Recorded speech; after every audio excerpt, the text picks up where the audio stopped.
The Chateau d'Yquem glass leaves Park Jin-woo's manicured hand at precisely 8:47 p.m., Seoul time. The golden liquid traces its arc through the private dining room of Moonlight Restaurant, catching the warm light from crystal chandeliers before striking Tiana Caldwell's face with surgical precision.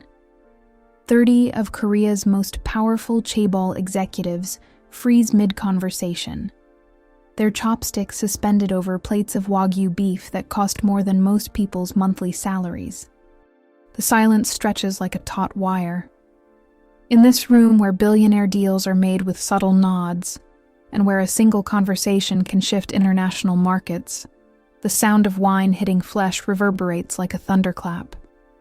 Chairman Park Sung-min of Doosan Group slowly sets down his chopsticks, his weathered face showing the first flicker of concern he's displayed in 30 years of corporate warfare.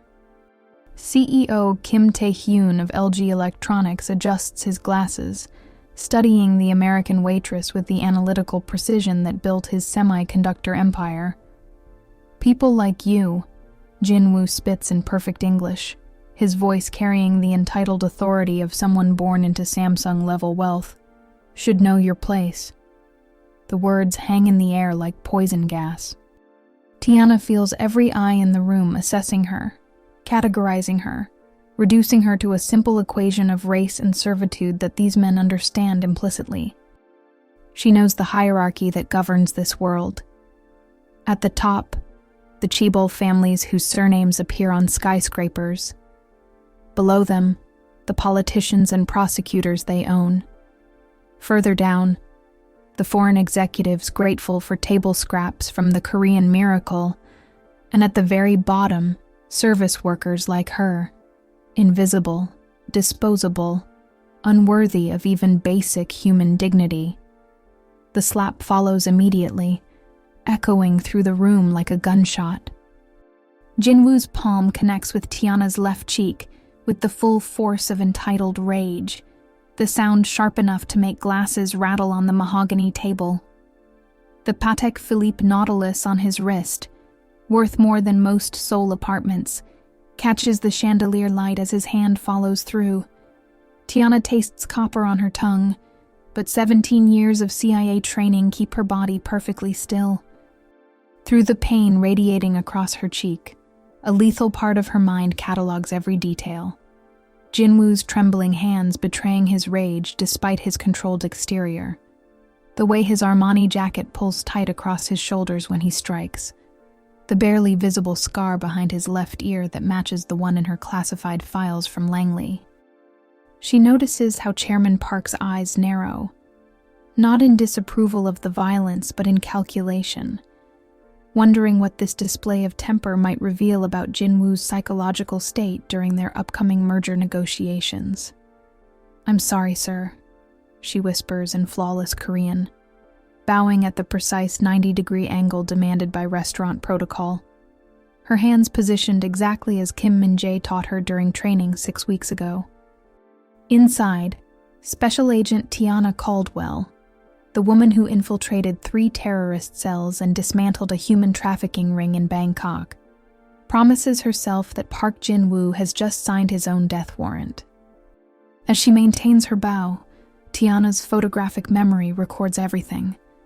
The way CEO Kim's fingers drum against the table in a pattern that suggests deep thought. How Chairman Park's bodyguard shifts position near the door, the exact angle at which the wine stain spreads across the white tablecloth like spilled blood.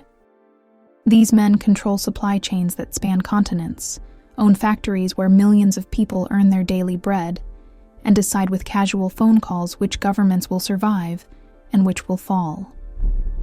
But right now, they're all witnesses to a moment that will destroy one of their own. Jin-woo adjusts his tie with the satisfied air of a man who has reminded everyone present of the proper order of things. He doesn't see the micro-expression that flickers across Tiana's face as she straightens. The cold, predatory smile that would make hardened Navy SEALs step back. He doesn't notice how her stance subtly shifts from submissive service worker to coiled weapon. The hunt has officially begun. Most of our listeners aren't subscribed yet, But if you're already hooked by Tiana's story, hit that subscribe button to encourage us to create more intense stories like this one. Trust me, you won't want to miss what happens next. The bathroom of the 24-hour convenience store 3 blocks from Moonlight Restaurant becomes Tiana's makeshift safe room at 9:23 p.m. Under harsh fluorescent lights that make her dark skin look ashen, she stares at her reflection and watches the handprint bloom across her cheek like a brand.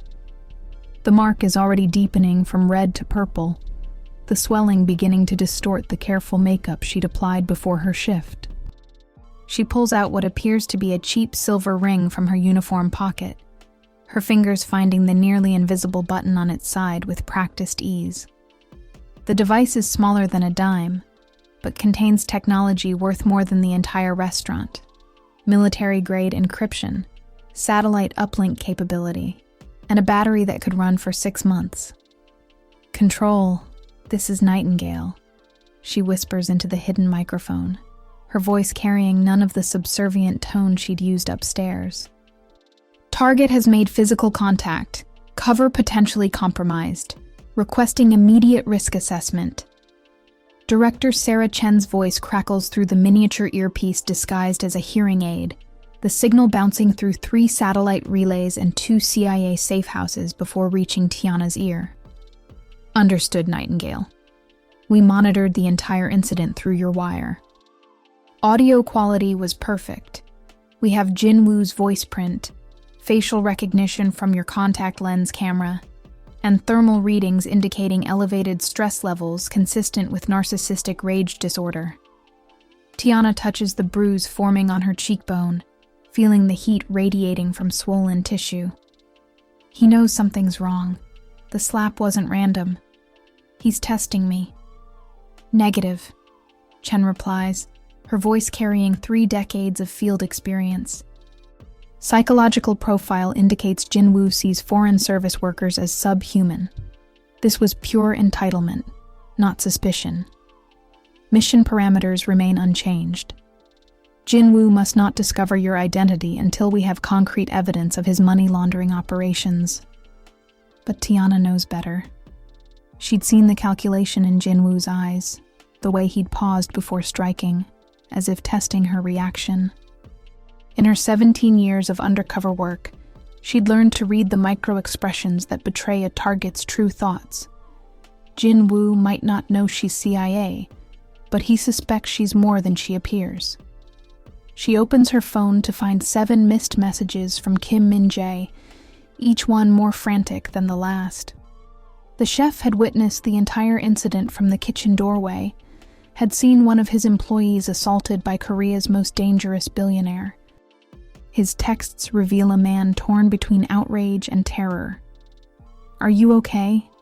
Should I call the police? Please tell me you're safe. Jinwoo owns half the cops in Seoul. We need to be careful." Tiana deletes the messages without responding.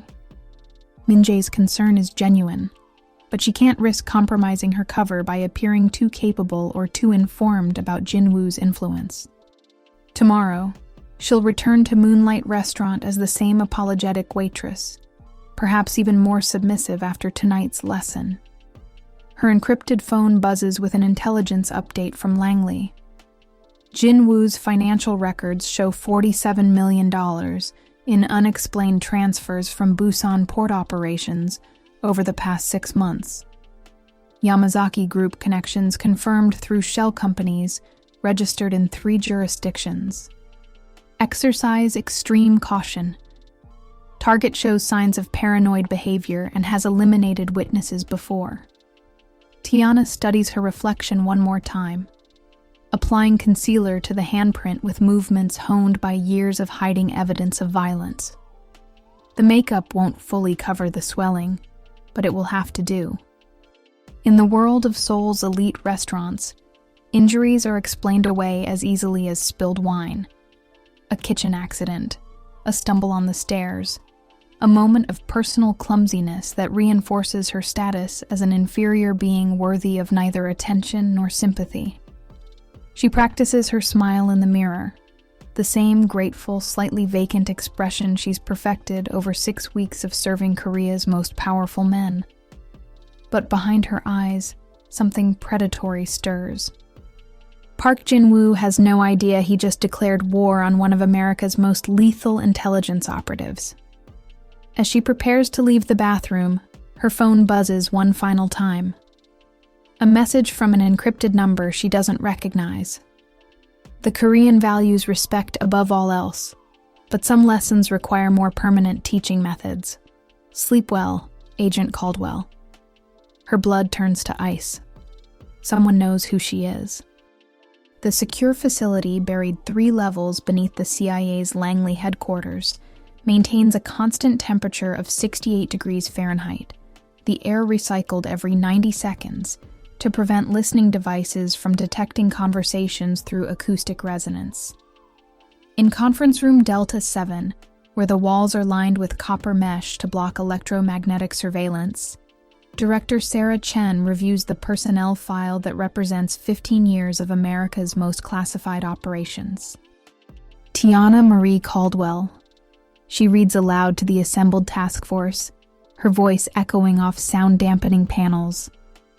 Born December 15, 1990, Detroit, Michigan. Parents: Marcus Caldwell, automotive engineer; Jennifer Caldwell, public school teacher. One sibling, Michael Caldwell, age 16, at time of death. The photographs spread across the conference table tell the story of a normal American family destroyed by circumstances beyond their control. Marcus at a Ford assembly plant, his hard hat tilted at an angle that suggests pride in honest work. Jennifer grading papers at the kitchen table, surrounded by the controlled chaos of lesson plans and student essays. Michael dribbling a basketball in the driveway of their modest Detroit home, his smile wide enough to power the city. Subject enlisted in the Army at age 18 following family tragedy. Chen continues, flipping to pages marked with classification stamps that most government officials will never see. Advanced infantry training, airborne school, ranger qualification, then direct recruitment to military intelligence. Language aptitude scores in the 99th percentile. Psychological evaluations indicate exceptional resilience under stress combined with high-functioning antisocial tendencies when pursuing mission objectives. Deputy Director Marcus Webb, a 20-year veteran of international operations, studies the action photographs from Tiana's previous assignments. Bangkok, 2019. Tiana emerging from a burning warehouse where she'd single-handedly eliminated a human trafficking cell, 17 victims walking free behind her. Beirut, 2021. Tiana in a business suit, shaking hands with a Lebanese arms dealer moments before his arrest on terrorism charges. Prague, 2022. Tiana wearing the uniform of a hotel maid, surveillance footage showing her accessing classified documents in a Russian diplomat's suite. Her success rate is unprecedented, Webb observes, his voice carrying the respect reserved for operators who accomplish impossible missions. 17 international operations, 0 mission failures, 0 compromised assets. But Director, her psychological profile shows concerning patterns of personal investment in cases involving family violence or child endangerment. Chen nods, having anticipated this concern, which is precisely why she requested assignment to Seoul Station. Park Jin-woo's trafficking network doesn't just move money, it moves people, children specifically. Tiana sees this mission as personal justice for her family, but her emotional investment makes her more effective, not less. The conference room falls silent as Chen opens the final section of Tiana's file. Pages marked with security classifications so high they require presidential authorization to access. Operation Nightfall, Seoul Station, she reads. Primary objective: infiltrate and document Park Jin-woo's money laundering network through Busan Port. Secondary objective: identify and eliminate human trafficking routes operating between Seoul and Los Angeles. Tertiary objective: she pauses, looking around the table at faces that have seen every form of international violence. Personal discretion authorized for target elimination, if evidence supports family connection to Detroit incident. Webb's eyebrows rise. Presidential authorization for personal vengeance disguised as national security. Director, are we running an intelligence operation or facilitating a revenge killing? We're doing whatever it takes to dismantle a network that generates $847 million annually in criminal proceeds and has trafficked over 300 children in the past 2 years, Chen replies, her voice carrying the cold calculation that built her career. If Agent Caldwell's personal motivation aligns with national interests, so much the better. 6,000 miles away in Seoul, Tiana Caldwell serves coffee to men who would sell their daughters for the right price, smiles at jokes about foreign workers, and accepts tips that represent more money than her cover identity earns in a month. But in the privacy of her studio apartment in Hongdae, she studies photographs of Jinwoo with the focused intensity of a predator, choosing the perfect moment to strike. On her bedside table sits a single photograph: Marcus, Jennifer, and Michael Caldwell at the Detroit Zoo, their faces bright with the simple joy of family time. They'd been killed because they witnessed Jinwoo's men loading children into shipping containers bound for Seoul. The official cause of death was gas explosion, but Tiana knows better. She touches the photograph gently, a ritual she's performed every night for 3 years. I'm close, she whispers to their memory. He doesn't know who I am yet, but he will. Choi Eun-hee's hands shake as she slides the USB drive across the marble table of Café Bane, her engagement ring from Jin Woo catching the afternoon sunlight streaming through floor-to-ceiling windows. The cafe, nestled in the exclusive Cheongdam-dong district, where a cup of coffee costs more than most Koreans earn in a day, serves as a neutral meeting ground for Seoul's elite. At 3:47 p.m. on a Tuesday, it's nearly empty except for a few chaebol wives discussing charity galas and a table of Samsung executives negotiating acquisition terms in hushed voices. He doesn't know I found this, Yunhai whispers to Tiana, her perfect makeup unable to hide the fear in her eyes. The young woman who graces the covers of Korean Vogue and attends state dinners as Jinwoo's arm candy looks fragile in the harsh afternoon light, her usual confidence replaced by the haunted expression of someone who has seen behind the curtain of power. 3 days have passed since the slap, and Tiana has played her role flawlessly, arriving at Moonlight Restaurant 30 minutes early, staying an hour after closing, bowing deeper whenever Jinwoo appears with his rotating cast of government officials and Yakuza associates. But Jinwoo's fiancé approaching her was unexpected, a development that could either accelerate her mission or destroy it entirely. "What's on it?" Tiana asks, her waitress persona intact even as her trained eyes scan the cafe for potential threats. She notes the positions of security cameras, the exit routes, the way the barista's attention lingers on their table for just a moment too long. In her world, paranoia isn't a disorder, it's survival. Financial records, port manifests, names and amounts that would destroy him. Yunhai replies, her voice dropping to barely audible. "My father arranged our engagement to merge our shipping companies, but I had no idea what Jinwoo was really importing through Busan." Tiana's pulse quickens as she processes this revelation. Busan Port, exactly what Langley suspected, the critical link in Jinwoo's money laundering operation that transforms dirty Yakuza cash into legitimate Korean won. "Why are you giving this to me?" she asks, studying Yunhai's micro-expressions for signs of deception. "Because you're the only person he's ever shown his true face to," Yunhai replies, tears threatening her carefully applied mascara. "I saw the security footage from that night. The way he hit you." Her voice breaks slightly. "I know what kind of monster I'm supposed to marry." The confession hangs between them like a bridge across an impossible chasm. Tiana recognizes the moment, the instant when a privileged life built on willful ignorance crashes against the reality of evil. She's seen it before. The banker's wife who discovers her husband finances terrorism. The diplomat's daughter who learns her father sells weapons to child soldiers. The moment when moral compromise becomes moral impossibility. Before Tiana can respond, her earpiece crackles with Chen's urgent voice, transmitted through encrypted satellite link from Langley. Nightingale, we have a problem. Our asset at Seoul Metropolitan Police reports Jin Woo ordered a comprehensive background check on all Moonlight restaurant staff. Facial recognition algorithms, immigration databases, the full spectrum. Get out. Now. Tiana's training kicks in automatically. Assess, adapt, survive.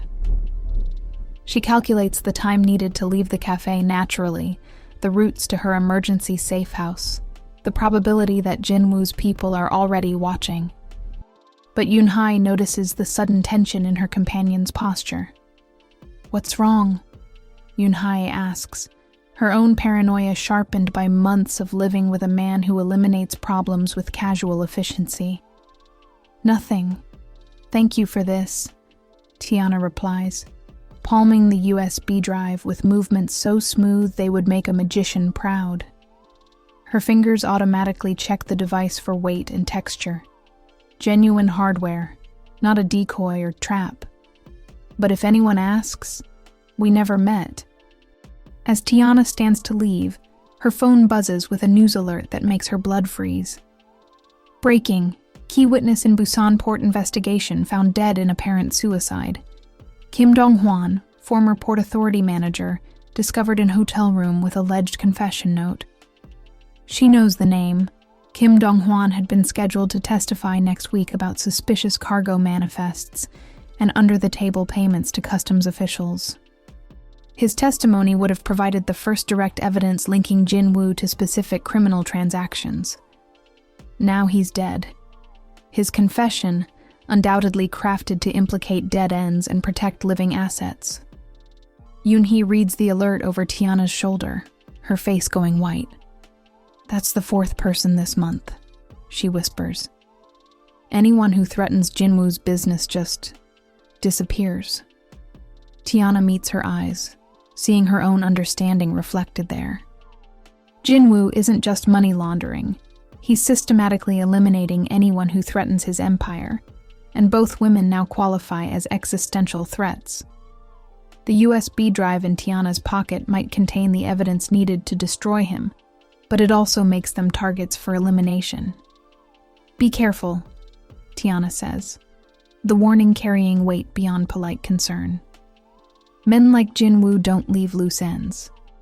As she exits the cafe, Tiana's peripheral vision catches a black sedan pulling up to the curb, its windows tinted beyond legal limits. The hunt is accelerating, and she's no longer the only predator in the game.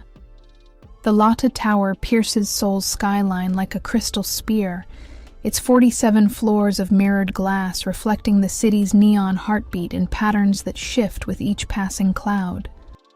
At 2:17 a.m. on a moonless Thursday, the building's sophisticated security systems register a cleaning crew entering through the service elevator. 5 women in identical navy uniforms, their faces hidden behind surgical masks, their movements synchronized with the mechanical precision of people who clean the same offices every night. What the cameras don't capture is the way the lead cleaner's fingers work beneath her cart, assembling a device no larger than a smartphone from components hidden in spray bottles and vacuum attachments. The lock-picking device represents $2.3 million in Pentagon research and development, capable of cracking any electronic security system manufactured in the last 5 years. In Tiana's hands, it becomes a skeleton key to Korea's most secure corporate secrets.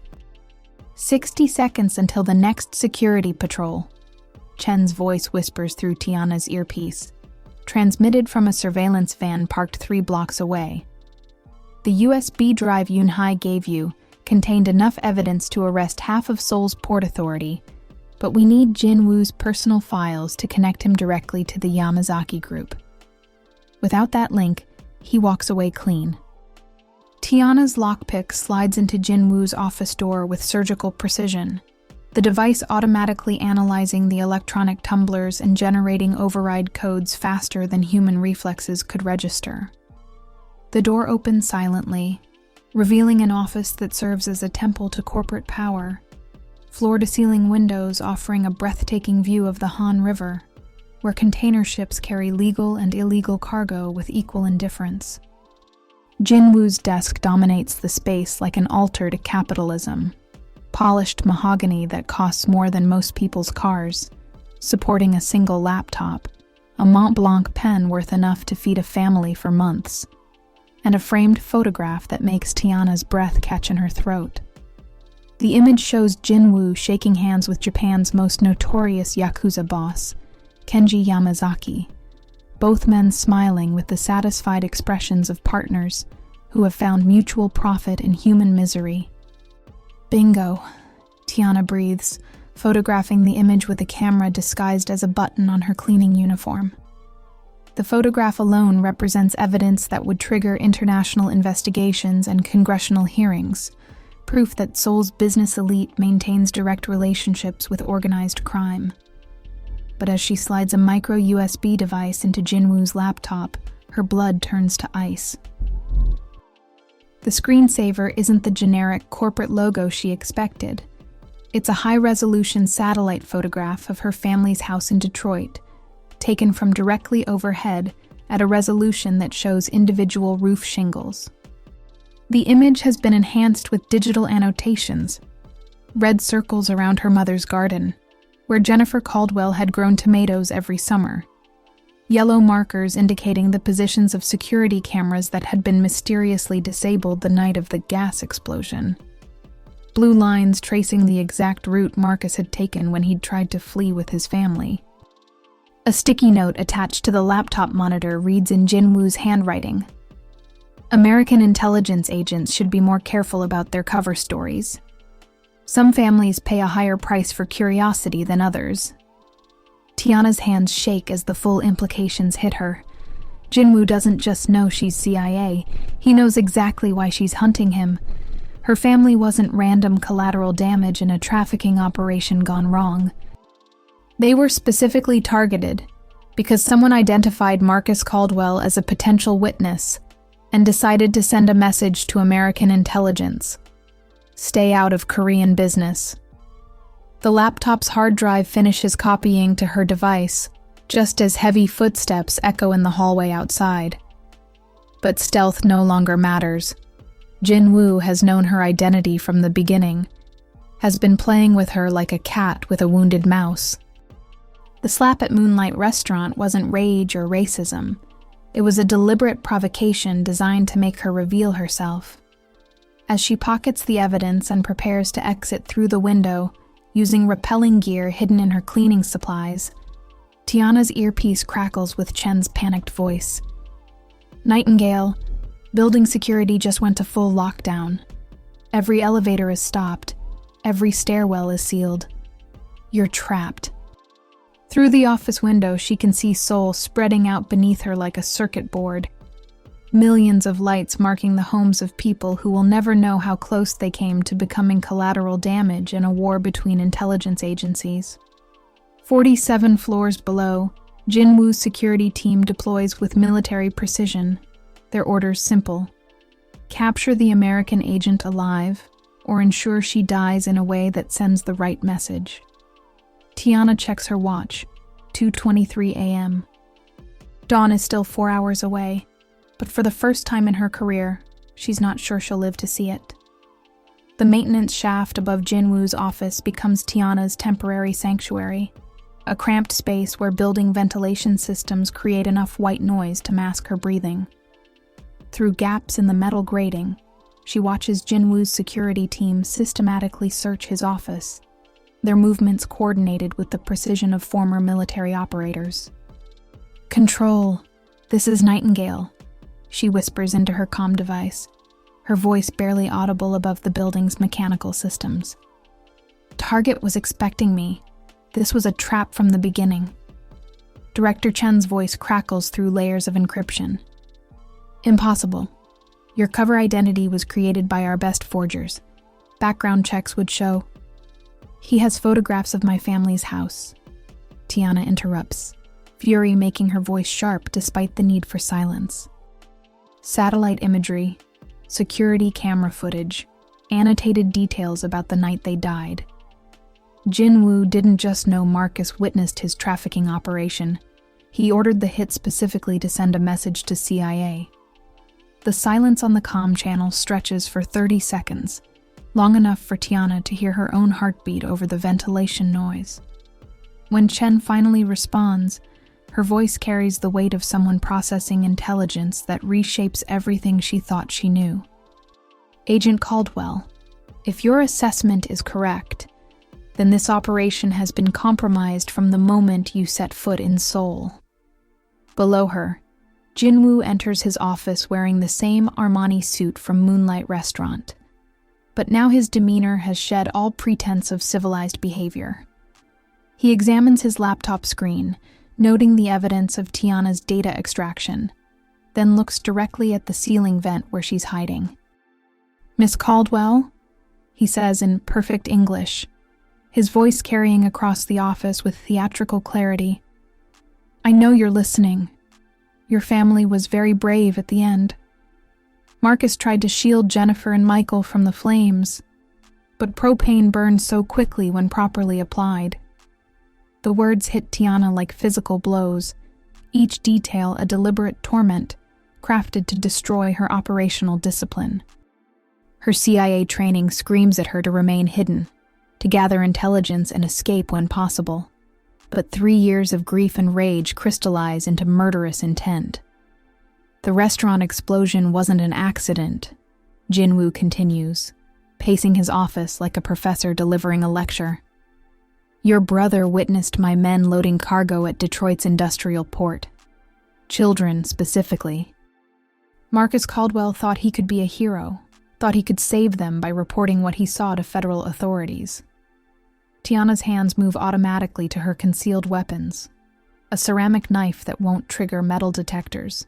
A small caliber pistol designed for close-range assassination. Every fiber of her being demands immediate action. Demands that she drop through the ceiling and end Jinwoo's life, with the kind of violence that would make her family's suffering seem merciful by comparison. "But heroes die, Miss Caldwell," Jinwoo says, looking directly at her hiding spot with the satisfied smile of a predator who has cornered his prey. "They die badly, and their families die with them.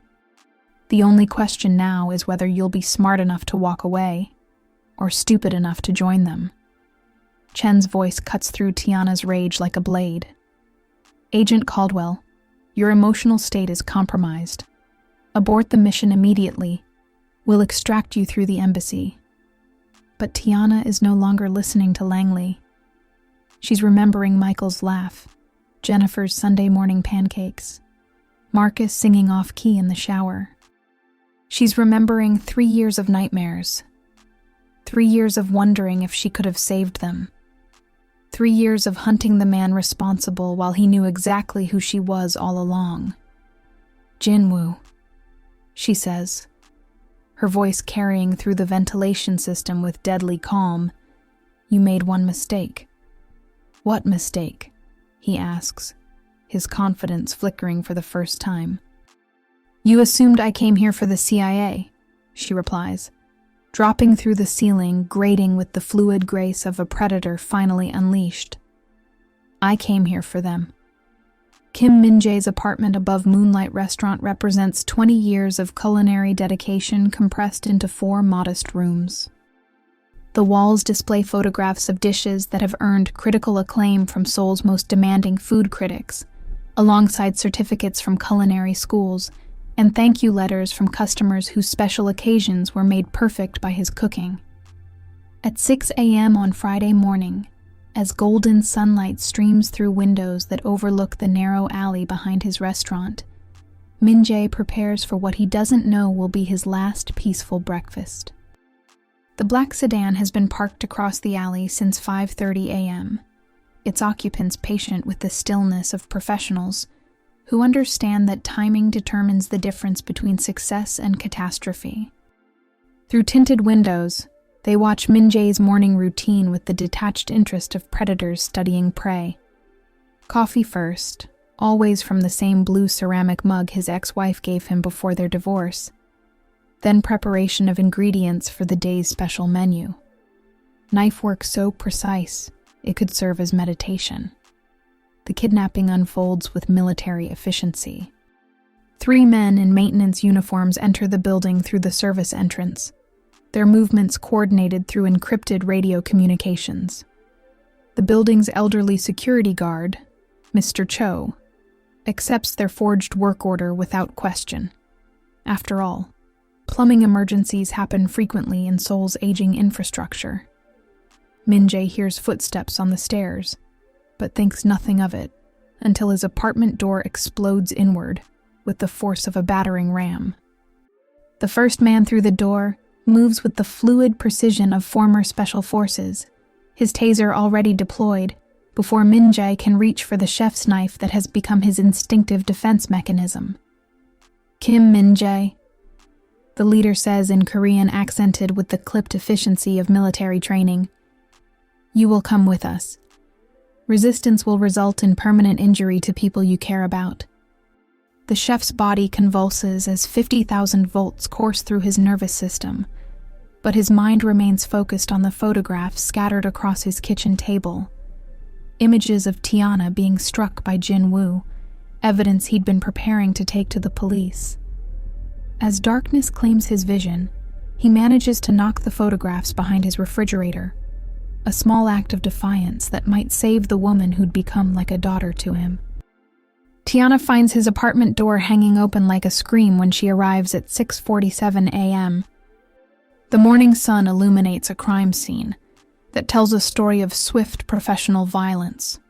Furniture overturned in a pattern suggesting Min-jae was grabbed while backing toward the kitchen. A single drop of blood on the hardwood floor near the stove where he'd been preparing breakfast. His favorite chef's knife lying abandoned beside a half-chopped onion that releases its sharp scent into air thick with the aftermath of violence. Her CIA training kicks in automatically as she examines the scene. The kidnapping was executed with military precision. No signs of prolonged struggle beyond the initial takedown. No fingerprints left on door frames or furniture. No witnesses in a building where neighbors have learned that curiosity attracts the wrong kind of attention. The electrical burn marks on the floor suggest a taser was used. Professional-grade equipment that indicates Jin-woo's security team includes former military operators. But Jin-woo's men made one critical error. They underestimated the emotional bond between a chef and his kitchen. Behind the refrigerator, Tiana discovers the photographs Min-jae had hidden.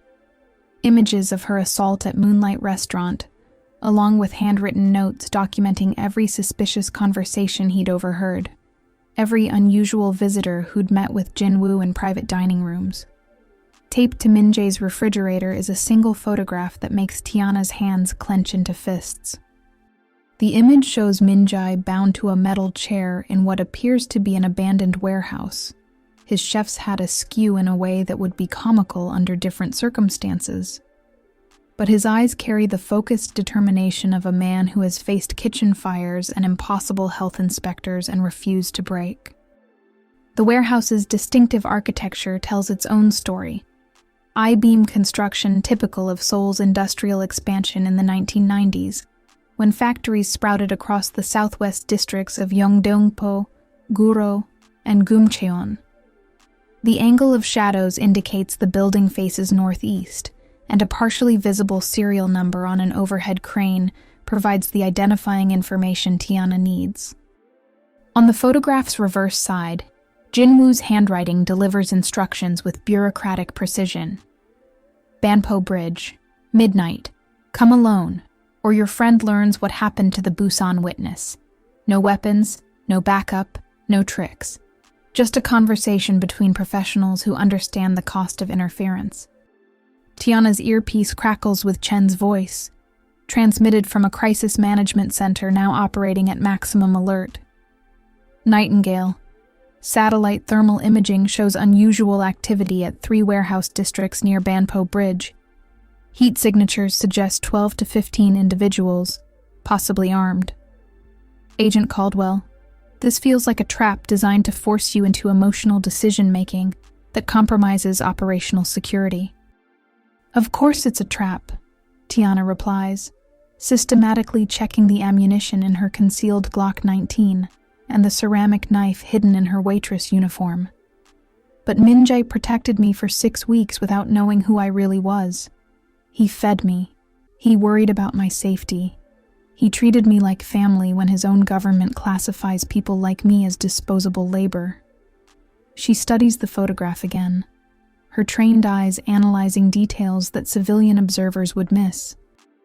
The warehouse's loading dock design suggests it was built for heavy container traffic, probably connected to Seoul's network of semi-industrial areas that once drove Korea's economic miracle. Most importantly, the specific positioning of structural elements allows her to identify the exact location through Seoul Metropolitan Government's construction database. Chen, I need real-time satellite thermal imaging for all abandoned industrial buildings constructed between 1995 and 2000 within a 5-kilometer radius of Banpo Bridge, she commands, uploading the photograph through her encrypted communication device. 3 minutes and 47 seconds later, Chen's voice returns with the precision of someone accessing classified satellite networks. Match confirmed. Abandoned shipping facility in Yeongdongpo District. Grid reference 37. 5B290 Tartar N. 1269025-E. Former container storage warehouse. Abandoned since 2019, when the company relocated to Busan Port. But Tiana, thermal scans show 12 distinct heat signatures in that building, all armed with automatic weapons.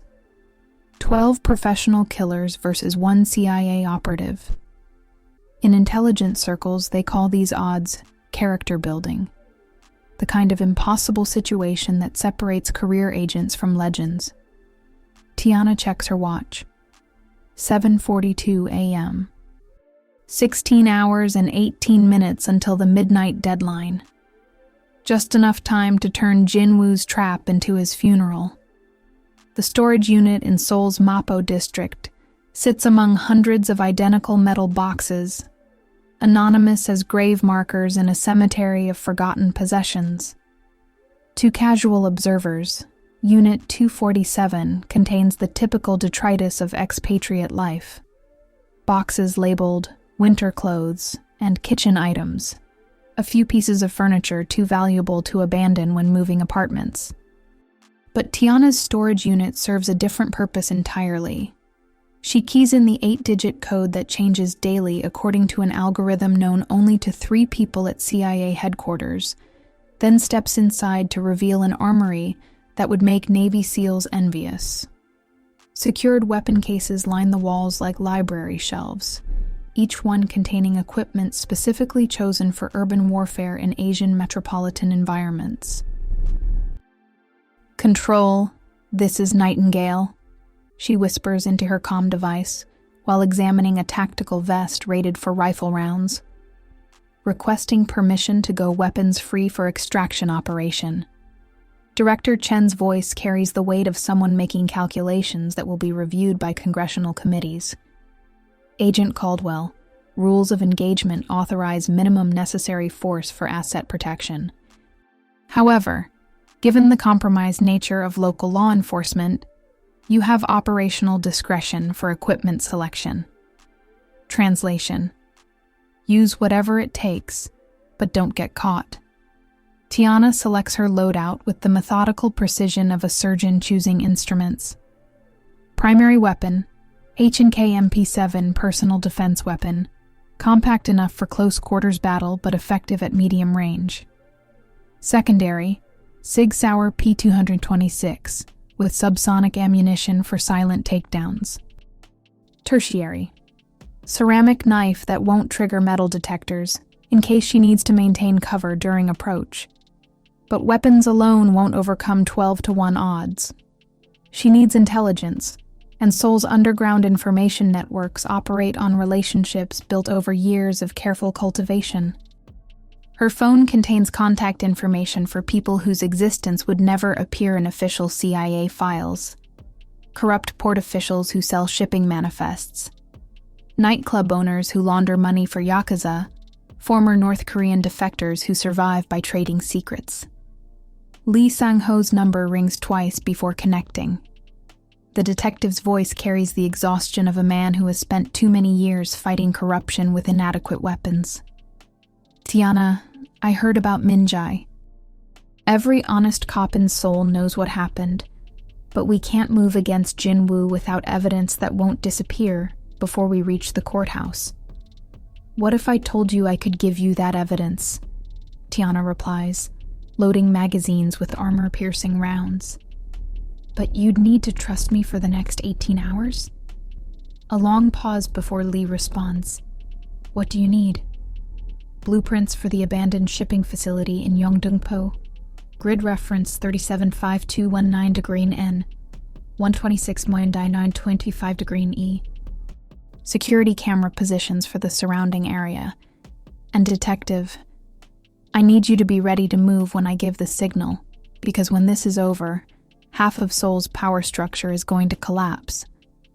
Lee's voice carries new interest. Are you CIA?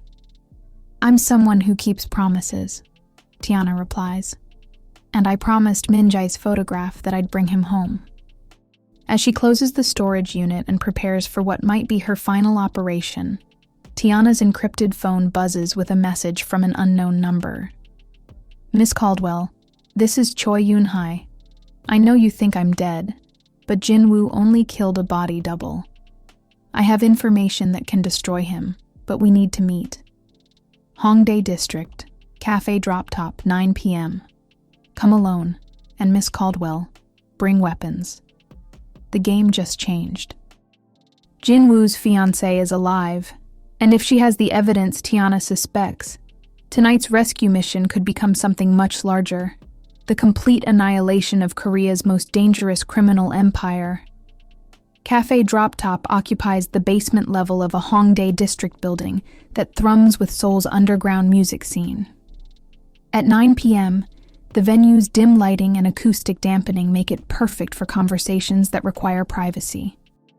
Tiana arrives 15 minutes early, her tactical gear hidden beneath a stylish coat that allows her to blend with the area's artistic crowd. Choi Yunhai emerges from the shadows like a ghost returning from the dead. The woman who supposedly drowned in Bampo Hangang Park 3 days ago looks remarkably alive, though her appearance has changed dramatically. Short black hair instead of the flowing locks that graced magazine covers. Minimal makeup revealing stress lines that expensive cosmetics had previously hidden. Clothing chosen for concealment rather than fashion. The body they pulled from the river was my cousin, Yunhai explains without preamble, sliding into a booth that offers clear sightlines to all entrances. Soo Jin looked enough like me to fool security cameras, especially after Jinwoo's men finished preparing her. Tiana studies the woman across from her, noting the micro-expressions that indicate extreme stress barely held in check. Why fake your death? Because I discovered something that makes the USB drive look like a parking ticket, Yunhai replies, producing a waterproof case from her purse. Financial records showing Jinwoo didn't just launder money for Yamazaki Group, he stole from them. $47 million over 18 months, skimmed from trafficking proceeds and hidden in accounts across 3 continents. The implications hit Tiana like a physical blow. If Jinwoo has been stealing from the Yakuza, then his criminal empire faces threats from multiple directions. American intelligence services hunting him for trafficking violations, Korean authorities investigating port corruption, and now Japanese organized crime, seeking vengeance for financial betrayal. That's why he's desperate to eliminate you, Yunhai continues. opening the case to reveal documents that would destabilize international crime syndicates. You're not just a threat to his money laundering operation. You're a witness who could expose his theft to people who settle financial disputes with flamethrowers. Tiana's encrypted phone buzzes with an urgent message from Chen. Nightingale, Japanese intelligence reports unusual Yakuza activity in Seoul. Multiple aircraft arrivals at Gimpo Airport. Passengers with known organized crime affiliations. Recommend immediate extraction. But extraction is no longer an option. Min-jae remains captive. Jinwoo's trafficking network continues operating. And now Yakuza enforcers are arriving to collect their stolen money through methods that would make CIA interrogation techniques seem gentle. Yunhai, Tiana says, decision crystallizing in her mind. I need everything you have on Jinwoo's operations. Financial records, trafficking routes, port authority contacts, government officials on his payroll, everything. In exchange for what? Yunhai asks, though her expression suggests she already knows the answer. In exchange for making sure Jinwoo never hurts anyone again, Tiana replies, her voice carrying the cold certainty of someone who has made peace with necessary violence. And in exchange for getting you out of Korea alive before the Yakuza decide to question you about those missing $47 million. Yunhai slides the case across the table, her hands trembling slightly. There's something else you need to know. Jinwoo isn't just holding Min-jae at that warehouse. He has 12 other prisoners, trafficking victims who were supposed to be shipped to Los Angeles last week. But the shipment was delayed when your CIA investigation started interfering with port operations. 13 hostages instead of 1. The rescue operation just became exponentially more complex, but also more urgent. Those trafficking victims represent families torn apart, lives stolen, futures destroyed by men who view human beings as commodities. Where are they being held specifically? Tiana asks, already planning assault routes and extraction procedures. Building B, Container Storage Level 3, Yunhai replies, producing architectural blueprints from the case. But Tiana, the building is wired with explosives. If Jinwoo realizes he's about to lose everything, he'll destroy the evidence and everyone in it. Tiana checks her watch. 9:34 p.m. 2 hours and 26 minutes until the midnight deadline. Time enough to save 13 lives, or die trying. Then I'd better not let him realize it until it's too late, she says, standing to leave. Yunhai, there's a safe house in Itaewon District. Address is programmed in this phone. Stay there until you hear from me or Detective Lee Sang-ho. If you don't hear from either of us by sunrise, contact the American Embassy and request political asylum. As Tiana exits the cafe, Seoul's neon landscape spreads before her like a battlefield waiting for war. Somewhere in the city's industrial wasteland, 13 innocent people await rescue or death. The choice between those outcomes lies in the hands of one CIA operative with 17 successful missions and nothing left to lose. Seoul Metropolitan Police Station operates with the controlled chaos of an institution where corruption and duty wage daily battles for supremacy. Detective Captain Lee Sang-ho sits at his desk in the anti-corruption unit, surrounded by case files that represent 3 years of painstaking investigation into Jinwoo's criminal network. The clock on his computer screen reads 10:17 p.m., less than 2 hours before Tiana's midnight deadline. The blueprints Tiana requested lie spread across his desk like battle plans, annotated with notes about security camera positions, patrol routes, and structural weaknesses that might provide tactical advantages. But Lee's attention focuses on a different document, a warrant authorization that requires his captain's signature. Captain Huang enters the bullpen with the measured steps of a man whose expensive shoes click against tile floors with bureaucratic authority. His Patek Philippe watch, identical to the one Jinwoo wears, catches the harsh fluorescent lighting as he approaches Lee's desk. "Detective Lee," Hwang says, his voice carrying 20 years of command experience. "I understand you've been investigating the Park Jin-woo situation independently." Lee looks up from the warrant application, noting how Hwang's eyes quickly scan the documents on his desk. "Captain, we have evidence of human trafficking, money laundering, and multiple homicides. With your authorization, I can coordinate with American intelligence to—" "American intelligence?" Hwang interrupts, his tone sharpening with what might be genuine surprise or carefully practiced deception. "Detective, you're suggesting we cooperate with foreign agents operating illegally on Korean soil?" The question hangs between them like a test. Lee has spent 3 years building this case. 3 years watching witnesses die and evidence disappear. 3 years suspecting that corruption reaches higher than he dared investigate. His partner's death had taught him that some truths are worth dying for, but tonight he learns that some truths are worth killing for. "Captain, 13 people are being held against their will in a warehouse in Yeongdeungpo district," Lee says, standing to face his superior officer directly. "We have architectural plans, we have evidence of trafficking operations, and we have an opportunity to save lives while dismantling Jinwoo's entire network." Hwang moves closer, his presence suddenly menacing in a way that makes Lee's hand drift toward his service weapon. "Detective, you're talking about conducting unauthorized raids based on intelligence provided by foreign operatives. Do you understand what that would do to your career? To this department's reputation? I understand what it would do to those 13 victims if we don't act," Lee replies, but his voice carries less conviction than before. Something about Hwang's reaction feels wrong, too practiced, as if this conversation had been rehearsed. Hwang's phone buzzes with a text message, and Lee catches a glimpse of the sender's name, Jinwoo. The captain's eyes flick to the message, then back to Lee's face with an expression that transforms from bureaucratic concern to predatory calculation. "Detective Lee," Hwang says, his voice now carrying the cold authority of someone revealing their true nature.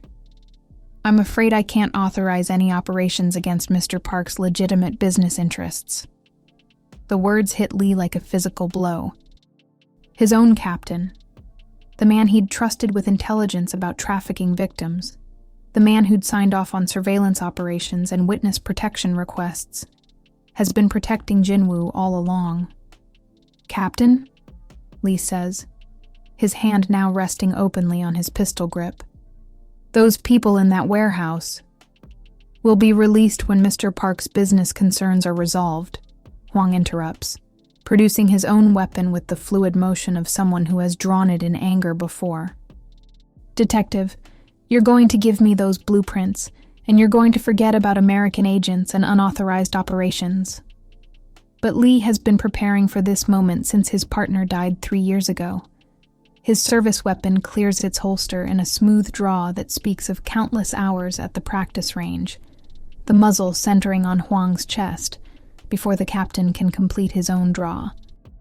"Captain," Lee says, his voice steady despite the adrenaline flooding his system, "you're under arrest for conspiracy, human trafficking, and accessory to murder." The standoff lasts exactly 4 seconds before the bullpen erupts in violence.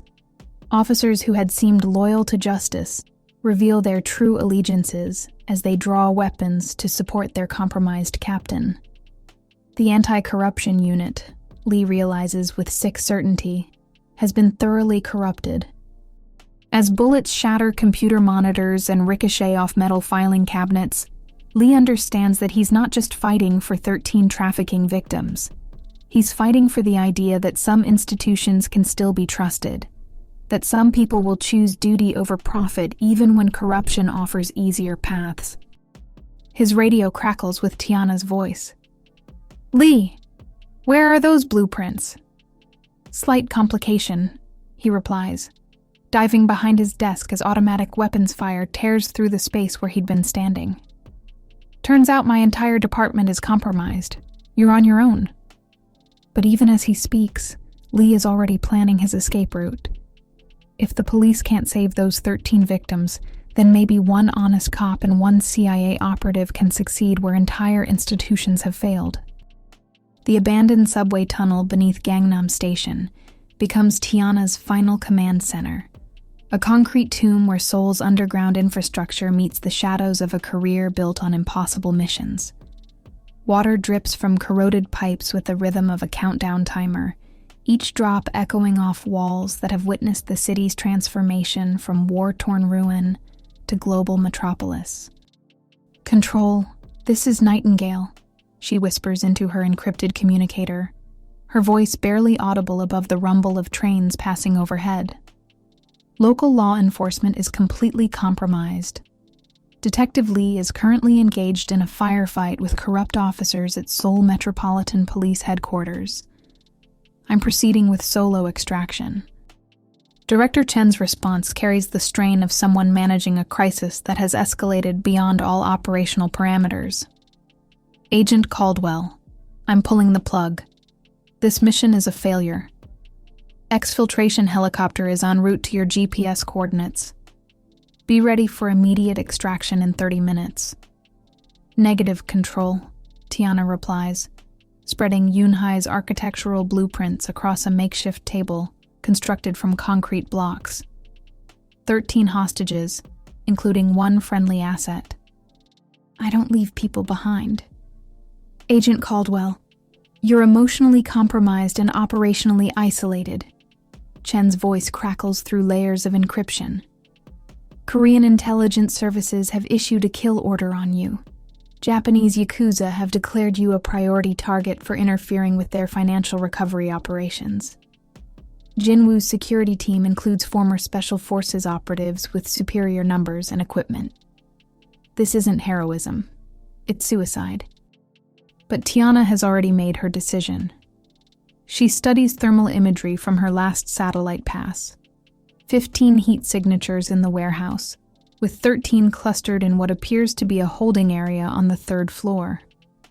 The remaining signatures move in patrol patterns that suggest professional security, not random guards.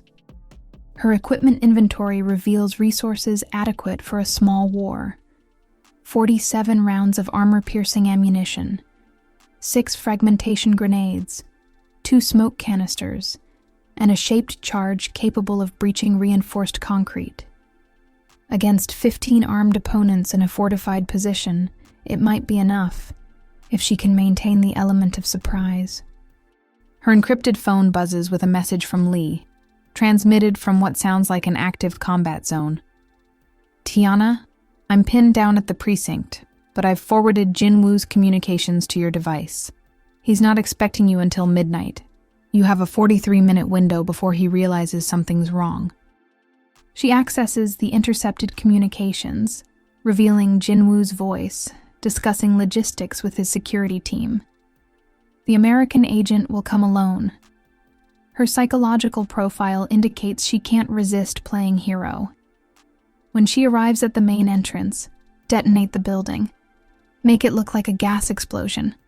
The hostages become unfortunate casualties, and our Yakuza problem disappears with them. The cold calculation in his voice ignites something murderous in Tiana's chest. Jinwoo isn't just planning to kill her. He's planning to murder 13 innocent people to cover his tracks. The trafficking victims who survived kidnapping, transport, and weeks of captivity will die as collateral damage in a criminal's desperate attempt to maintain power. "Chen?" she says into her communicator, her voice carrying the deadly calm that precedes ultraviolence. "I need a final favor. Contact Detective Lee and tell him to coordinate with Seoul Fire Department for a gas leak response at grid reference 37.521 Dai Guainik N, 126.9025 E. When I give the signal, I need every emergency service in Seoul converging on that location." "Agent Caldwell, what are you planning?" Chen asks, though her tone suggests she already suspects the answer. "I'm planning to give Jinwoo exactly what he deserves. Tiana replies, checking the timer on her shaped charge. And I'm planning to make sure those 13 people go home to their families. As she climbs out of the tunnel through a maintenance hatch that opens onto Seoul's neon-lit streets, Tiana allows herself one moment to remember Marcus, Jennifer, and Michael Caldwell. 3 years ago, they died because one man decided their lives were worth less than his profits. Tonight, 13 strangers will live because one woman decided that some things are worth dying for. The warehouse district of Yeongdeungpo spreads before her like a battlefield, and Tiana Caldwell, sister, daughter, and weapon, disappears into the shadows to hunt. The abandoned shipping facility squats in Seoul's industrial wasteland, like a monument to Korea's economic transformation, its rusted containers and deteriorating infrastructure, telling the story of businesses that moved operations to cheaper ports in China and Vietnam. At 11:47 p.m., 13 minutes before Jinwoo's midnight deadline, the facility appears deserted, except for the single black sedan parked near the main entrance. Tiana approaches from the northeast, her movements synchronized with the timing of security camera sweeps that she'd memorized from Lee's intelligence package. The facility's perimeter fence shows signs of recent reinforcement: new razor wire, upgraded electronic locks, motion sensors that weren't present in the original construction blueprints. Through her night vision scope, she counts 15 heat signatures distributed across 3 levels of the main warehouse building. 12 appear to be guards maintaining patrol patterns, while 3 remain stationary in what the blueprints identify as the administrative office on the 2nd floor. The 13 hostages show as a cluster of body heat on the 3rd floor, their positions suggesting they're restrained but alive. "Control, this is Nightingale," she whispers into her comm device, while cutting through the perimeter fence with industrial bolt cutters. Beginning final approach, hostage thermal signatures confirmed on level 3. Estimate 15 hostiles with automatic weapons. Chen's voice crackles through encrypted channels. "Agent Caldwell, Korean emergency services are mobilizing per your request. Detective Lee has convinced Seoul Fire Department that a gas leak requires immediate evacuation of the surrounding area. You'll have clear extraction routes when this is over." But Tiana knows this operation will end in one of 2 ways: with 13 rescued hostages, or with 14 bodies for the emergency services to recover. There's no middle ground when facing opponents who view mass murder as an acceptable business practice. She reaches the warehouse's loading dock at 11:51 p.m., 9 minutes before Jinwoo expects her to arrive at the main entrance. The shaped charge adheres to the reinforced concrete wall with the silent efficiency of military-grade explosives, designed for exactly this scenario. The blast will create a breach large enough for rapid entry, while the noise masks her approach from other directions. Her encrypted phone buzzes with a final message from an unknown number. "Agent Caldwell, this is Kenji Yamazaki. My organization has no quarrel with American intelligence services, but Jinwoo has stolen $47 million that belongs to us. If you eliminate him tonight, my people will consider this matter resolved. If you fail, we will recover our property through traditional methods that ensure no witnesses remain. Choose wisely." The Yakuza ultimatum crystallizes her situation with brutal clarity. If she fails to kill Jinwoo tonight, Japanese organized crime will massacre everyone in the building, hostages, guards, and witnesses alike. Success means saving 13 innocent lives. Failure means condemning them to deaths that would make her family's burning seem merciful.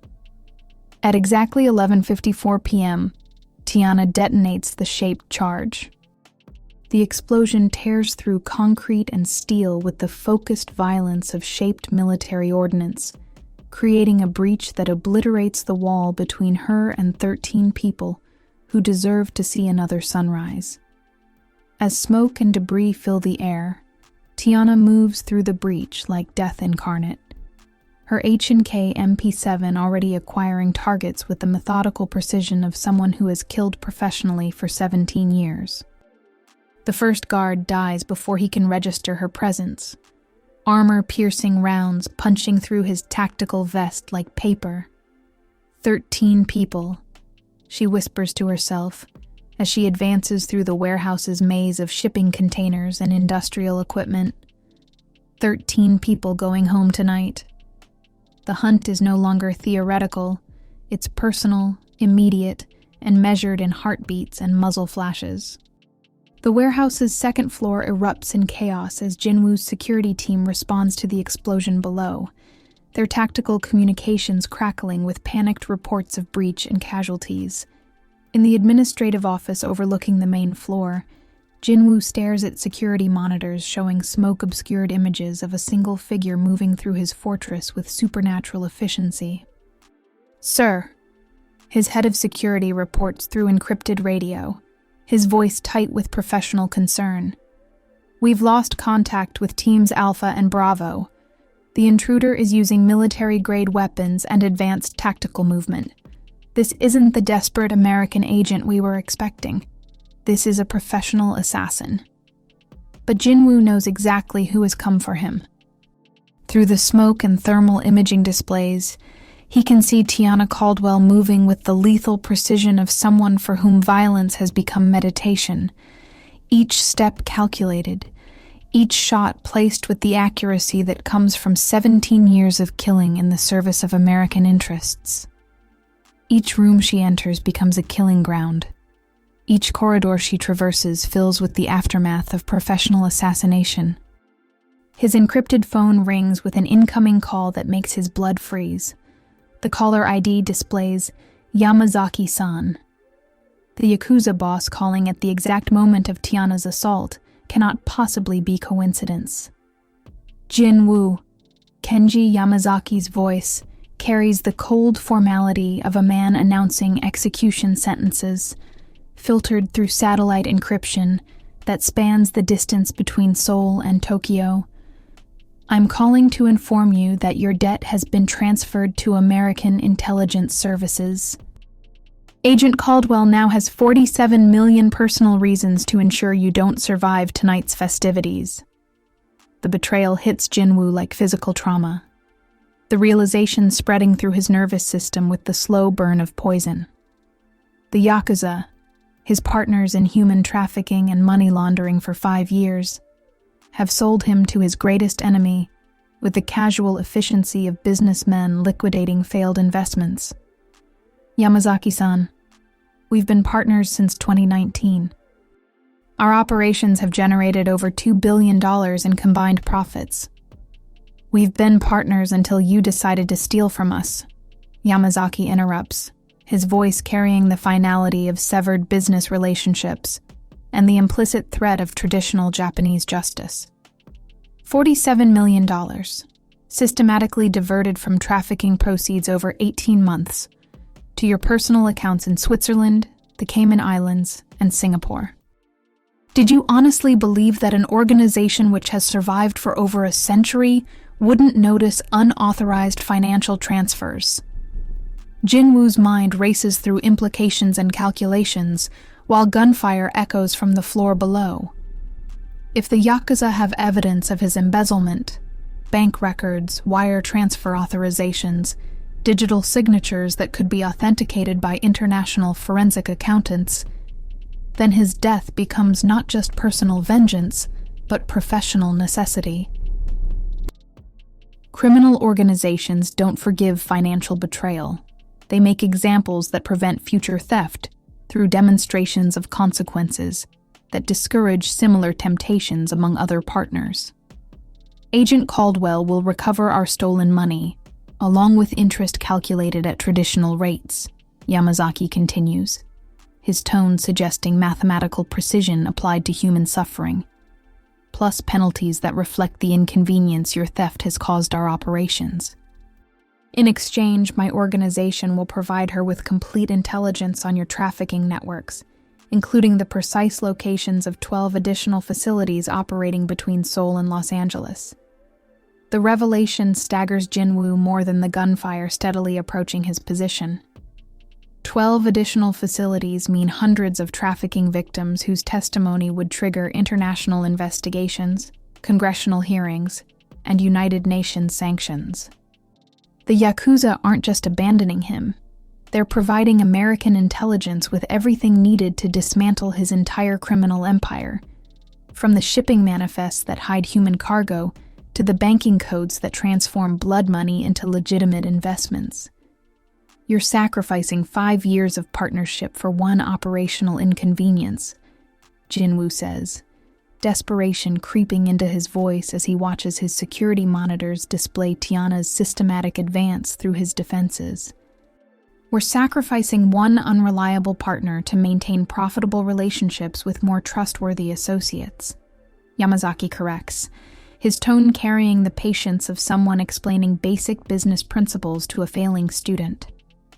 The American Central Intelligence Agency has offered us a non-interference agreement for our legitimate business interests in exchange for complete cooperation in dismantling your trafficking network. From our perspective, this represents an excellent return on investment. Below him, gunfire erupts as Tiana encounters Jinwoo's remaining security team in the warehouse's maze of shipping containers. Through his monitors, he can see muzzle flashes strobing in the darkness, each burst of light representing another step in his approaching execution. The irony isn't lost on him. The woman whose family he'd murdered to protect his trafficking operation is now being assisted by his criminal partners, who view his death as a sound business decision. Yamazaki-san, Jinwoo says, his voice carrying the hollow desperation of a man watching his empire collapse in real time. What guarantee do you have that the Americans will honor their agreement? Intelligence agencies are notorious for reneging on promises made to criminal organizations.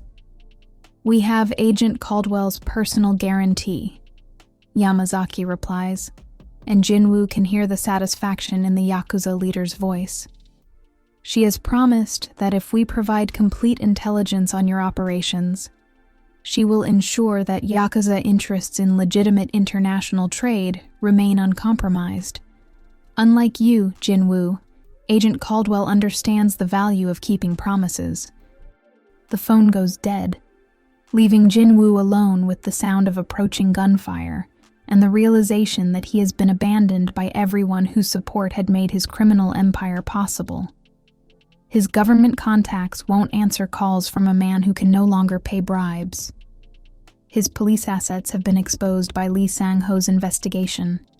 His Yakuza partners have actively betrayed him to American intelligence. Through his office windows, he can see Seoul's skyline sparkling like scattered diamonds, a city where he once commanded power and respect. Now he's trapped in a decaying warehouse, waiting for a CIA operative whose family he murdered to deliver the justice he has spent 3 years avoiding. The gunfire stops suddenly, replaced by a silence more terrifying than any explosion. Jinwoo knows what that silence means. Tiana Caldwell has eliminated his remaining security team and is now coming for him personally.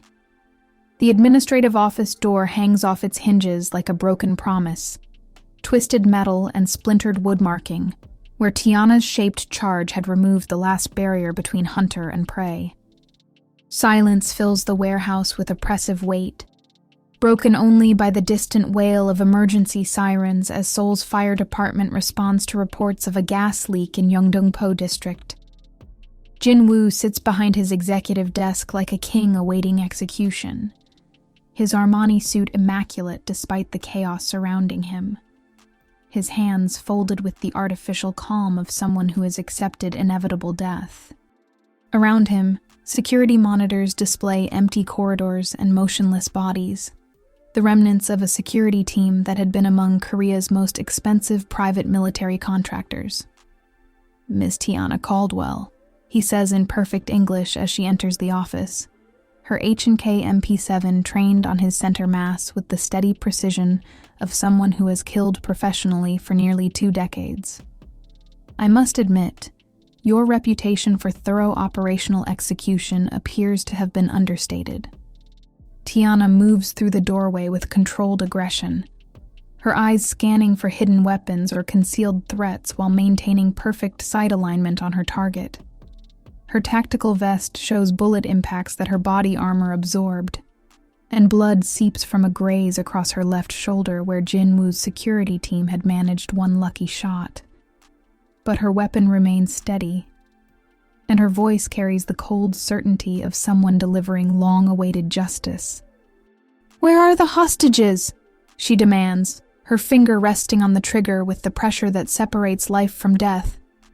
"Safe," Jinwoo replies, gesturing toward a monitor that shows 13 figures huddled in what appears to be a shipping container on the building's 3rd floor. "Your friend Min-jae is providing them with encouragement and basic medical care. He's proven surprisingly resilient under interrogation." Through the monitor, Tiana can see Min-jae moving among the trafficking victims with the gentle efficiency of someone tending wounded soldiers, his chef's training adapted to treating malnutrition and trauma. Despite his own captivity, he has somehow managed to maintain his essential humanity, offering comfort to people whose suffering exceeds his own. "The building is wired with explosives," Jinwoo continues, producing a detonator from his desk drawer with deliberate slowness. C4 charges positioned throughout the structural supports, enough to bring down all 4 floors in approximately 30 seconds. If I don't transmit the disarm code every 15 minutes, the charges detonate automatically. Tiana's training evaluates the tactical situation with computer-like precision.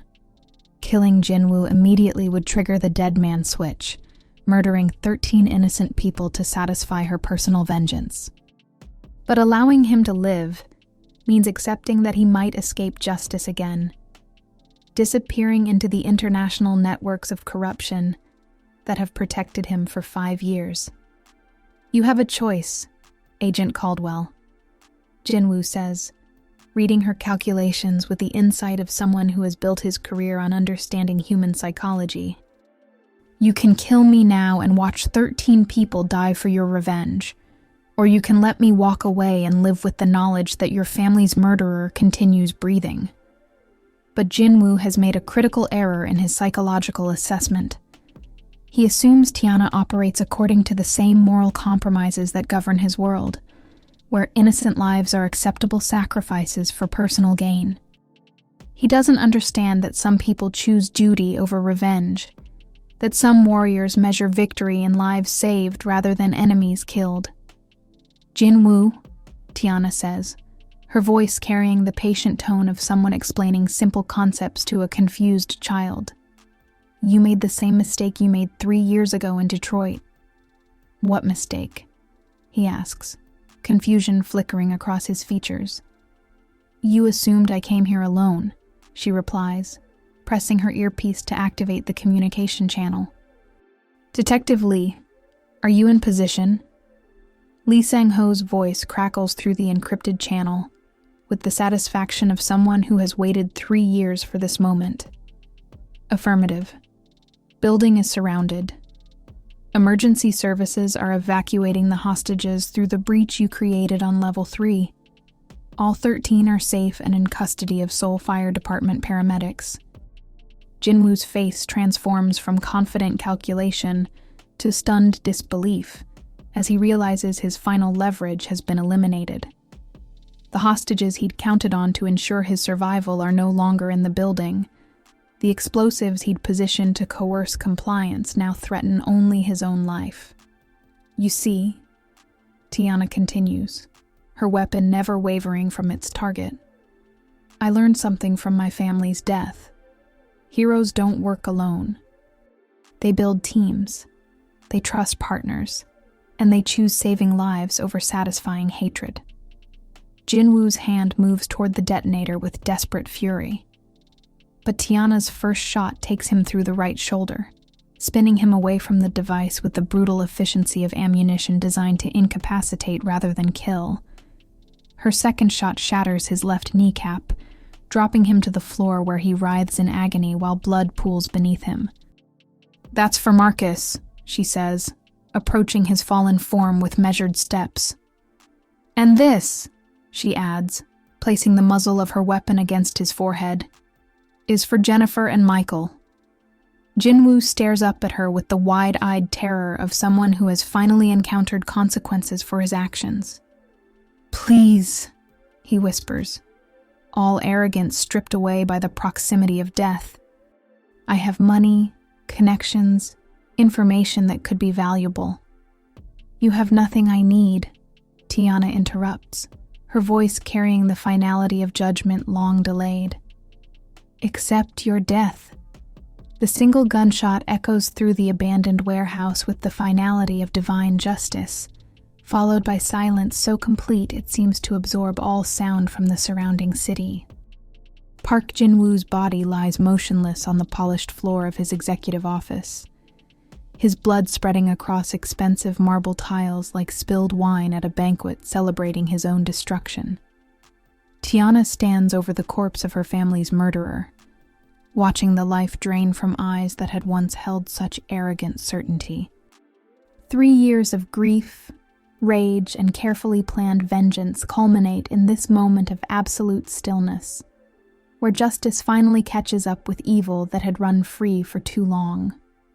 Her encrypted communicator crackles with Lee Sang-ho's voice. "Tiana, all hostages are secure and receiving medical treatment. Min-jae is asking about you. He wants to make sure you're safe."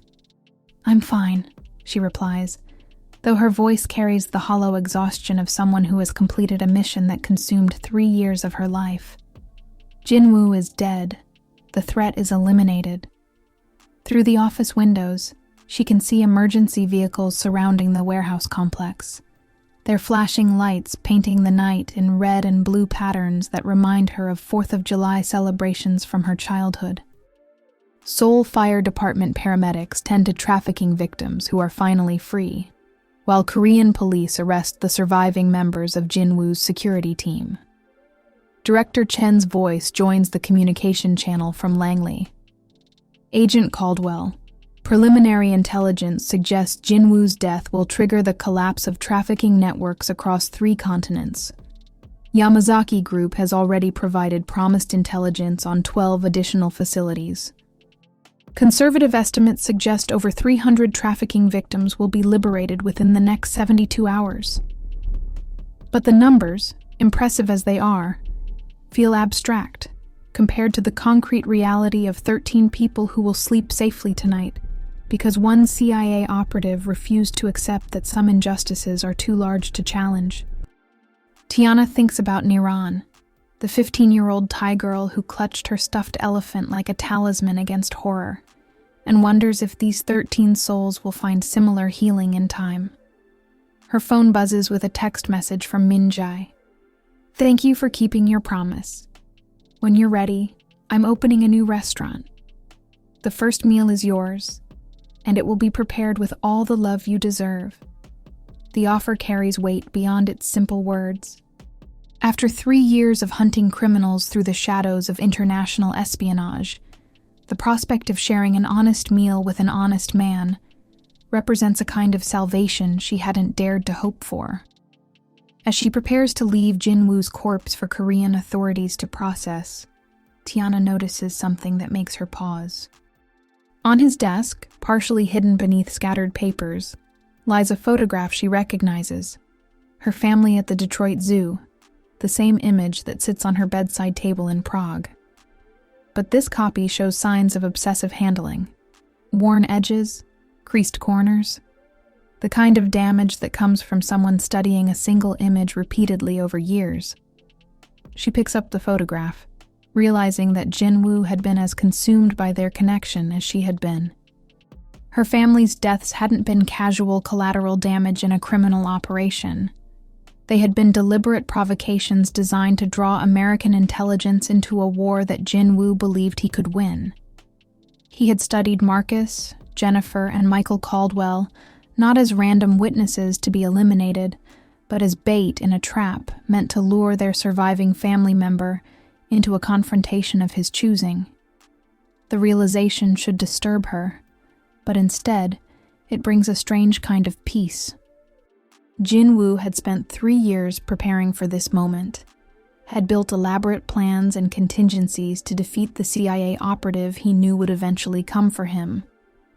Despite all his preparation, all his resources, all his criminal connections and government protection, he had failed. Evil, no matter how well organized or well funded, ultimately falls to people who choose to stand against it. "Control, this is Nightingale," she says into her communicator while tucking her family's photograph into her tactical vest. "Mission complete. Requesting immediate extraction to Seoul Station for debriefing." "Negative, Agent Caldwell," Chen replies, her voice carrying unusual warmth. "You're officially on administrative leave for the next 30 days. Korean authorities want to debrief you, but that can wait until you've had time to process what you've accomplished."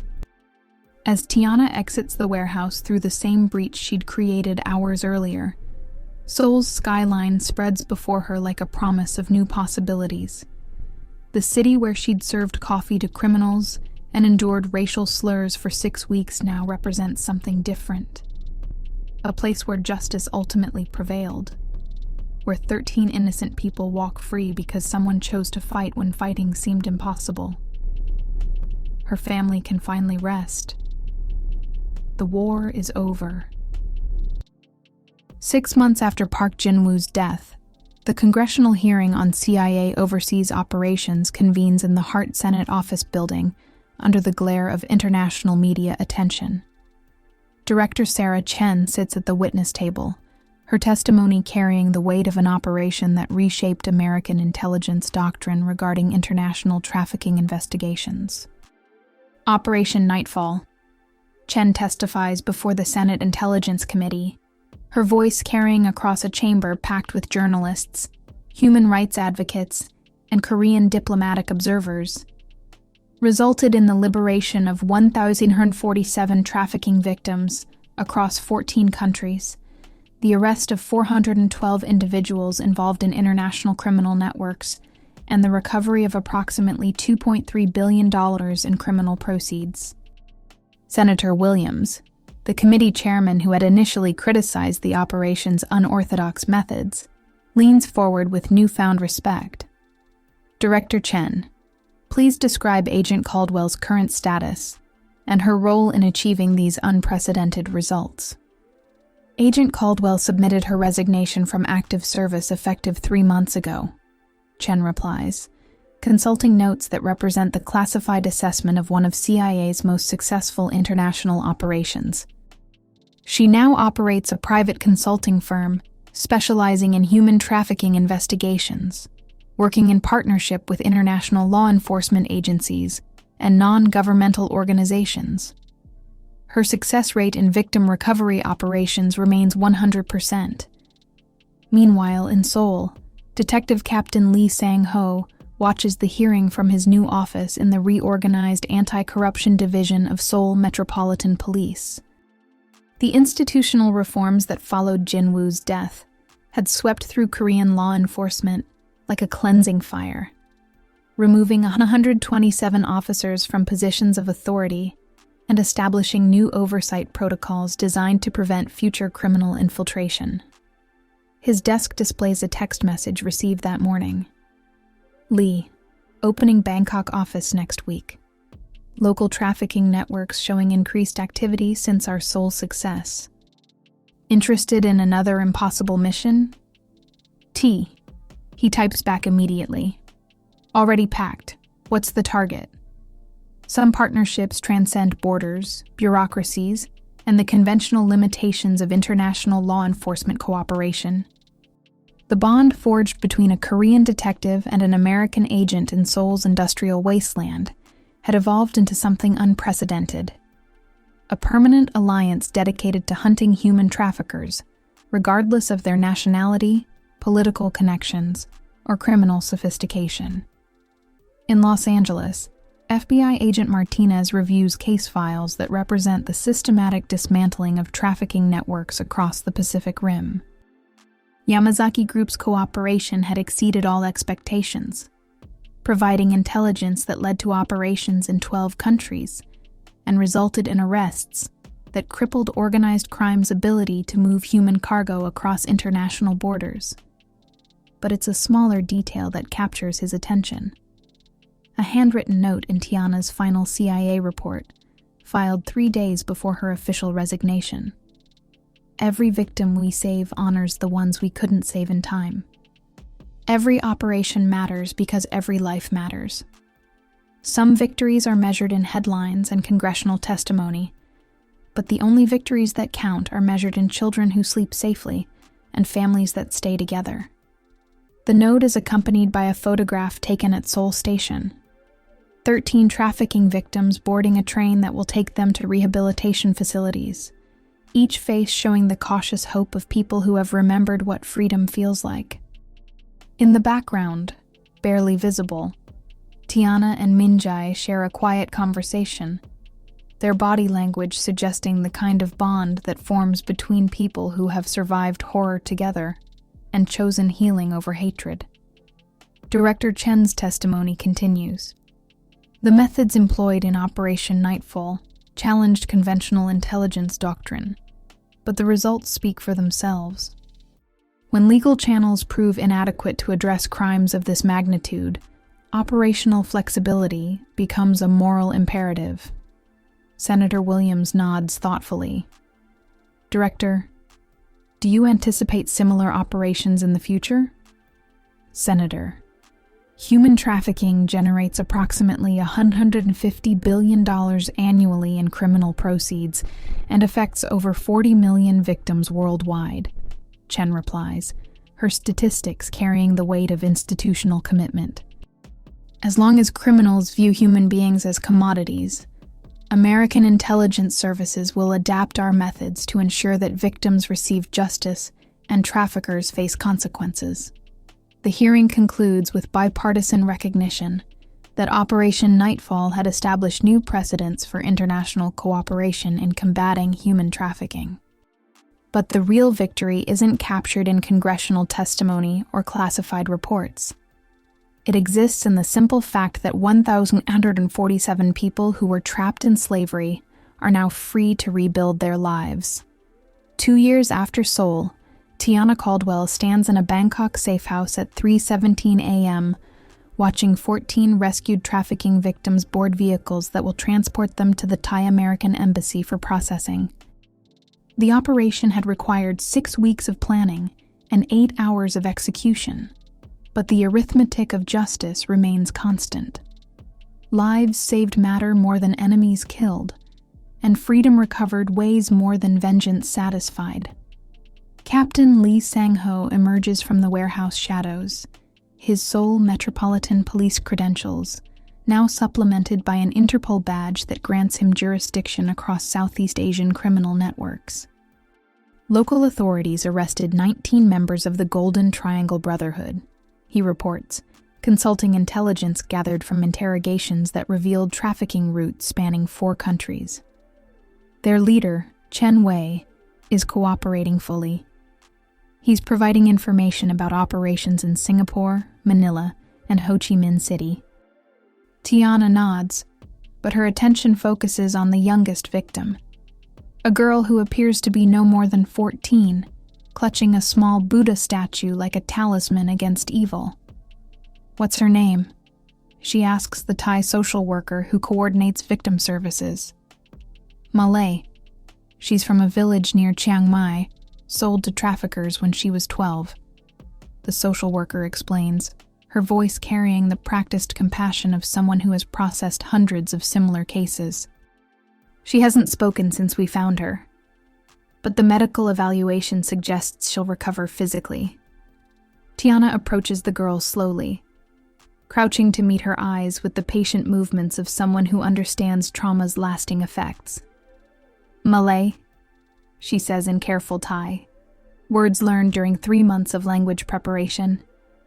You're safe now. No one will hurt you again. For the first time in weeks, the girl looks up, her eyes carrying questions too large for her young face. Her voice emerges as barely a whisper. Are the bad men really gone forever? Yes, Tiana replies, thinking of Jinwoo's body cooling on expensive marble tiles, while emergency services freed 13 hostages from his warehouse. They're gone. Forever. As the convoy disappears into Bangkok's pre-dawn traffic, Lee joins her on the warehouse loading dock, where the smell of the Chao Phraya River mingles with industrial chemicals and the aftermath of violence. You know this will never end, don't you? He observes with the philosophical acceptance of someone who has made peace with permanent war. There will always be another network, another operation, another Jinwoo hiding behind legitimate business interests. Tiana watches the first light of dawn break over Thailand's capital, painting the sky in shades of gold, and promise that remind her why some fights are worth fighting regardless of their ultimate outcome. Maybe, she says, her voice carrying the steady certainty of someone who has found purpose beyond personal vengeance. But there will also always be people willing to stand against them, people who choose protecting innocence over accepting evil. Her encrypted phone buzzes with a new message. Caldwell, this is Director Santos, European Union Human Rights Commission. We have a situation in Prague that requires immediate attention. 17 children involved, ages ranging from 8 to 15. Will you accept the assignment? She looks at Lee, who's already checking flight schedules on his smartphone, with the efficiency of someone who has learned that justice operates according to airline timetables. Prague? He asks, his tone suggesting anticipation rather than concern.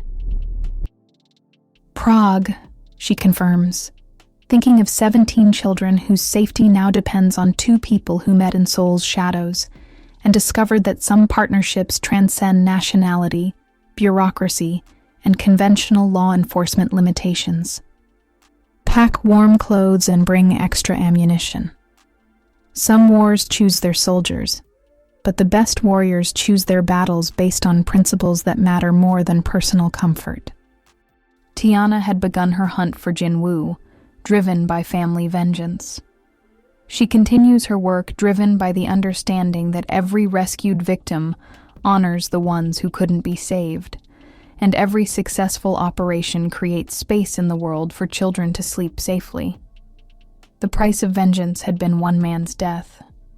The price of justice is a lifetime of service to people who have no other advocates. 3 years after Operation Nightfall, the memorial wall at CIA headquarters in Langley receives a new edition that reflects the agency's evolving understanding of sacrifice and service. Among the stars honoring fallen agents, a small bronze plaque reads, "In memory of Marcus, Jennifer, and Michael Caldwell. Their sacrifice led to the liberation of 2,847 souls across 17 countries. Justice delayed is not justice denied." Director Sarah Chen stands before the memorial with a visiting Korean delegation that includes newly appointed Seoul Police Commissioner Lee Sang-ho, whose rapid promotion reflects the institutional changes that swept through Korean law enforcement following Jinwoo's death. The Americans and Koreans have come to represent something unprecedented in international cooperation. 2 intelligence communities that learn to trust each other enough to share operational authority in pursuit of common enemies. Agent Caldwell never saw herself as a hero, Chen explains to the delegation, her voice carrying the respect reserved for operatives who achieve legendary status through sustained excellence. She saw herself as someone who had lost everything, and therefore had nothing left to lose. That perspective made her more dangerous to criminal networks than any conventional weapon we could have provided. Commissioner Lee studies the memorial, remembering the night in Seoul when a waitress revealed herself to be America's most lethal intelligence operative, and a corrupt police captain learned that some institutions can still produce people who choose duty over profit. Director Chen, where is Agent Caldwell currently operating? He asks, though his tone suggests he already knows the answer. Chen's slight smile suggests classified knowledge mixed with personal pride. Officially, Tiana Caldwell operates a private consulting firm specializing in international security and victim recovery services. Unofficially, she pauses, choosing her words with the precision required when discussing operations that technically don't exist. Let's just say human traffickers across Southeast Asia, Eastern Europe, and Central America have started referring to her as the Ghost of Seoul. The nickname carries weight beyond its dramatic implications. Intelligence services throughout the Pacific Rim report unexplained collapses of trafficking networks, sudden arrests of previously untouchable criminals, and the systematic liberation of victims from facilities that had operated with impunity for decades. The operations bear consistent signatures: minimal collateral damage, maximum victim recovery, and the complete elimination of criminal leadership through methods that leave no forensic evidence linking back to any official intelligence service. Meanwhile, in a restaurant in Prague that serves the most authentic Korean barbecue outside of Seoul, Tiana sits across from Kim Min-jae, who has somehow managed to open successful establishments on 4 continents while maintaining his essential humanity. The irony of their friendship isn't lost on either of them. The chef and the agent, brought together by violence and Seoul's shadows, now sharing peaceful meals in cities where they can speak freely about everything except the work that defines their lives. I received another letter today, Min-jae says, sliding an envelope across the table with the gentle care he reserves for ingredients that require delicate handling. From Molly, the girl you saved in Bangkok last year. Tiana opens the letter carefully, recognizing the precise handwriting of someone who has learned English as a pathway to new possibilities. Inside, written with the careful formality of someone expressing gratitude that transcends language barriers. Dear Miss Tiana, I started high school this month and I want to study international law. My counselor says I can help other children like me if I work hard and never give up hope. Thank you for showing me that bad people don't always win and good people don't always lose. Your grateful friend, Mai Lee. The letter includes a photograph. A young woman in a school uniform, smiling beside a small Buddha statue that clearly holds special meaning, standing in front of a Thai American International School banner that represents possibilities her traffickers had tried to steal. She's right, you know, Min-jae observes, watching Tiana fold the letter with movements that suggest it will join other treasured correspondence. Good people don't always lose. Tiana tucks the letter into her jacket, next to the photograph of her family that she still carries 3 years after their justice was finally served. Through the restaurant's windows, Prague's ancient skyline stretches toward a horizon that holds infinite possibilities for both healing and continued service. No, she agrees, her voice carrying the quiet satisfaction of someone who has learned that victory is measured in lives saved rather than enemies killed. They don't. Her encrypted phone buzzes with another message, another operation, another chance to balance scales that criminal enterprise has tilted toward suffering. But for this moment, she's content to share Korean barbecue with an old friend and remember that justice, real justice, isn't about revenge. It's about making sure children like Mai Lee can go to school instead of being sold like commodities. It's about ensuring that families stay together instead of being torn apart by people who view human beings as profit margins. It's about creating a world where evil faces consequences regardless of its wealth, political connections, or criminal sophistication. Park Jin-woo had believed that money, violence, and corruption could protect him from the consequences of murdering an American family. He had been wrong. Evil, no matter how well organized or well funded, ultimately falls to people who refuse to accept that some injustices are too large to challenge. The story of Jin-woo's empire began with a slap that echoed through Seoul's most exclusive restaurant. It ended with 2,847 human trafficking victims walking free, 203 arrests across 19 countries, and the systematic dismantling of criminal networks that had operated with impunity for decades. Some victories are measured in headlines and congressional hearings. Others are measured in the quiet satisfaction of knowing that somewhere in Thailand, a young woman named Meli is studying law because someone chose to fight when fighting seemed impossible. Tiana Caldwell learned that the most powerful weapon against evil isn't advanced technology, specialized training, or bureaucratic authority. It's the simple refusal to accept that some people deserve to suffer so that others can profit. Every operation matters because every life matters. And sometimes, when institutions fail and systems prove inadequate, individuals must become the justice they seek.